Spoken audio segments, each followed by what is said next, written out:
নমস্কার, আজকে আমরা ইয়াং ডাবল স্লিট এক্সপেরিমেন্টের ক্ষেত্রে ফ্রিঞ্জের শিফট নিয়ে আলোচনা করব। ফ্রিঞ্জ শিফট কখন হবে? না, যেকোনো একটি স্লিটের মধ্যে আমরা যদি একটা ডিফারেন্ট রিফ্র্যাক্টিভ ইন্ডেক্সের ছোট বা পাতলা শিট রাখি, তাহলে আমাদের ফ্রিঞ্জগুলো শিফট হয়ে যাবে। তো তার ম্যাথামেটিক্সটা আমরা দেখে নেব এবং কেন শিফট হচ্ছে সেটাও আমরা বোঝার চেষ্টা করব। ঠিক আছে? তো সেটা যাওয়ার আগে আমাদের প্রথম যেটা জানা দরকার সেটা হচ্ছে আমাদের অপটিক্যাল পাথ, এটা জানা দরকার।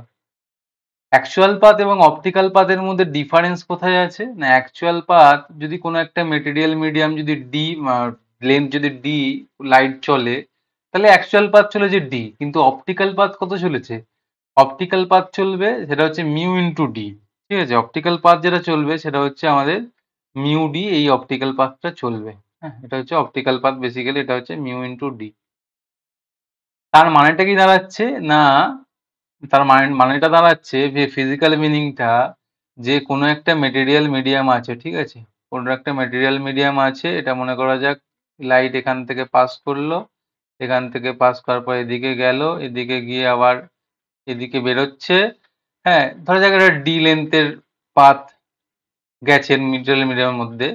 তো এই যে পাথটা অতিক্রম করতে যে টাইমটা লেগেছে মনে করা যাক টি।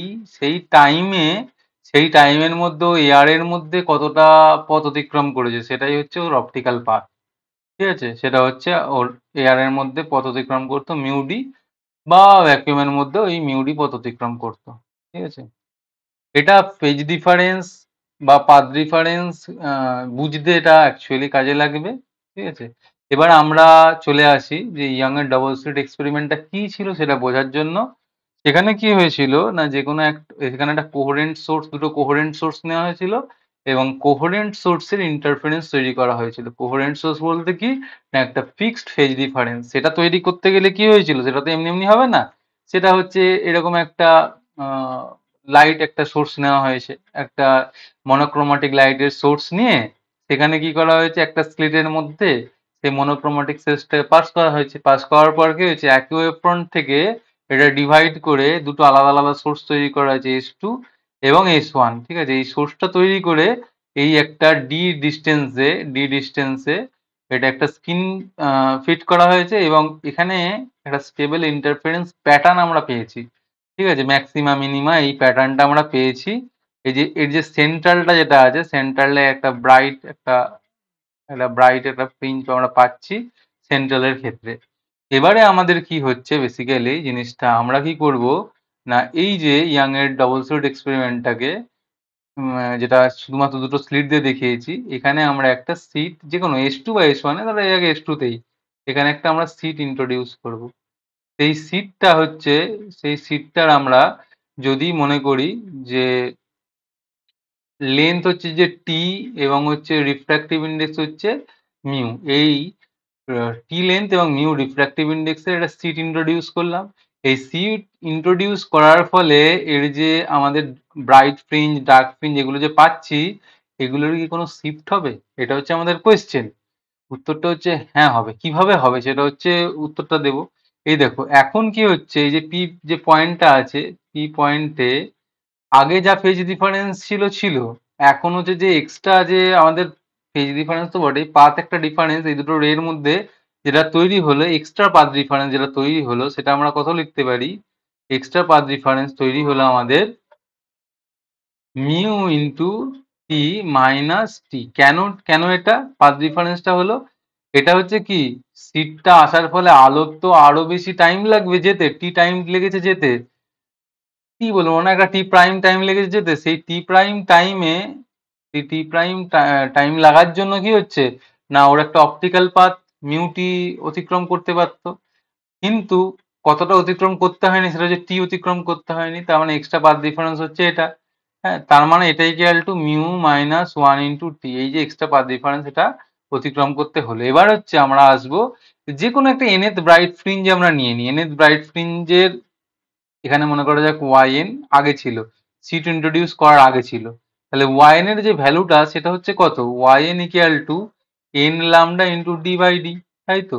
তার মানে যে শিফট যেটা হবে del Y del Y N সেটা হচ্ছে কত? সেটা হচ্ছে সেটা হচ্ছে দেখো দেখার ব্যাপার আছে। সেটা হচ্ছে ডেল অফ পাথ, যেটা নতুন পাথ ডিফারেন্স তৈরি হয়েছে, ইন্টু ডি বাই ডি। কেন কেন? ডি বাই ডি তো কনস্ট্যান্ট বা ফিক্স, এবং ডি বাই ডি এর মধ্যে তো কোনো রকম চেঞ্জ আসেনি।